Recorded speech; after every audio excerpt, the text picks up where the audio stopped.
So Clive, cities and devolution high up on the political agenda at the moment. Lots of announcements about them from northern powerhouses to the Adonis Review to really freeing up councils. Why do you think there's such appetite for policy change in this area?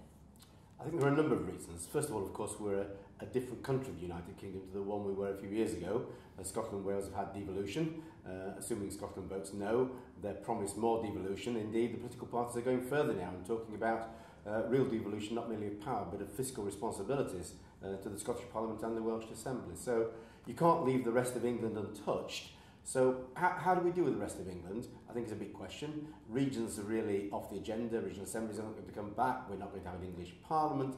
So it's local government where we're going to devolve powers to, and the major cities there and the city regions are the place where I think that devolutionary process is going to start. That's why there's so much interest in it. Fantastic. And you are, your CLG Select Committee has published a report looking at devolution. What are you arguing for? Well, we're arguing that business rates are a key element of that. Local authorities should have the right to keep all their business rates in the combined authority areas and in London, the major cities of the country. The right to keep the proceeds of stamp duty, greater freedoms in general for council tax, the right to raise additional taxes. Of course, all these have to be agreed by the local electorate. In the end, we're not just devolving powers to cities and city government, we're devolving powers to the people of cities who will have the final say in the ballot box.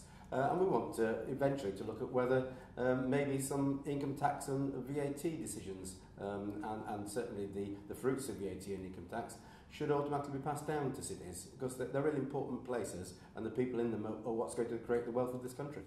If you look at our major cities in this country, with the exception of London, which is a very special case, all the other cities perform economically worse than the national average. And that's astounding, really. When you look on the continent, you go to Germany or France or Spain, all their major cities do better than the rest of the country.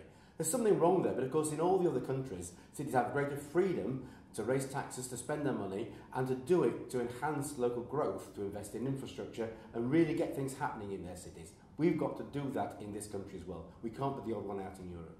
I suppose what I'd like to see is the manifestos that the next general election promised, that the manifestos in the following election will be less important, because there'll actually be less things to vote on with regard to local issues and local concerns at the general election following in 2020, because more of those decisions will be taken at local level, and it'll be local manifestos that suddenly become more important. That's what I want to see, so that when local people vote in their local elections, elect their local councillors, they know it's going to make a difference.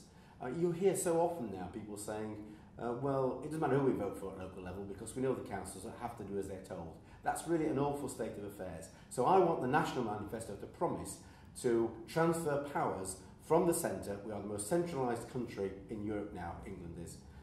Transfer powers from the centre, from Whitehall, from Westminster, down to local communities and their local councils. Fantastic. Clive Betts, thank you very much.